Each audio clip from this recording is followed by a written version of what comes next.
সম্মানিত শ্রমিকবৃন্দ পর্যন্ত আমাদেরকে এখন বলে, কয় স্যার, এই যারা মন্ত্রী হয়েছে এক অধিকাংশই তো 2024 সালের 5ই আগস্টের পর পর্যন্ত না, তারপরেও তো এরা আসার সময় 100 বার চিন্তা করছে আসবো না, আজকে না কালকে না পরশু না তরশু।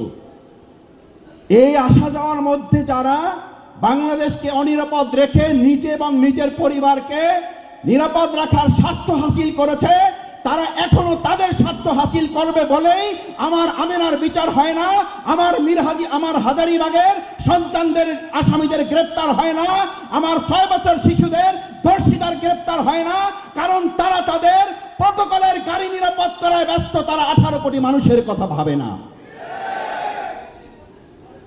আমার প্রকৌশলী ভাই এবং বোনেরা, আসুন, আমাদের এই বাংলাদেশকে সম্ভবত মনে হচ্ছে জনগণ বলতে শুরু করেছে আর একবার স্বাধীন করার জন্য হয়তো আবার আমাদেরকে রাজপথে নামতে হবে। তবে আমরা একটা কথা বলতে চাই, সকাল বিকাল দুপুর, আবার দুপুর সকাল সন্ধ্যা, এইভাবে আন্দোলন এবার হবে না। এবার আন্দোলন হবে 5ই আগস্ট সকাল থেকে আবার শুরু হবে, সকাল গড়িয়ে দুপুর যাবে না, দুপুরের আগে একটা পরিবর্তনের লক্ষ্যে ছাত্র জনতা এবং জনগণ রাজপথে নেমে গেলে তাদেরকে সামলাতে পারবেন না। তাই আসুন, আমরা পরিষ্কার বলতে চাই, দেশকে সুন্দরভাবে পরিচালনা করুন।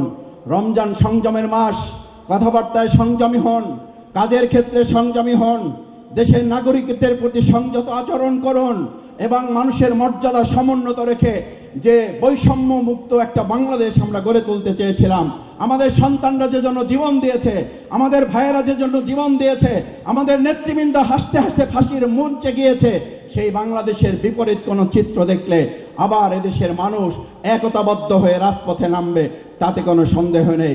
তার আগেই যদি আপনারা সতর্ক হয়ে যান, তাহলে আপনাদের জন্য কল্যাণ, দেশবাসীর জন্য কল্যাণ। সেই কল্যাণের প্রত্যাশা করে সবাইকে ধন্যবাদ জানিয়ে আমার কথা শেষ করছি। আসসালামু আলাইকুম ওয়া রাহমাতুল্লাহ।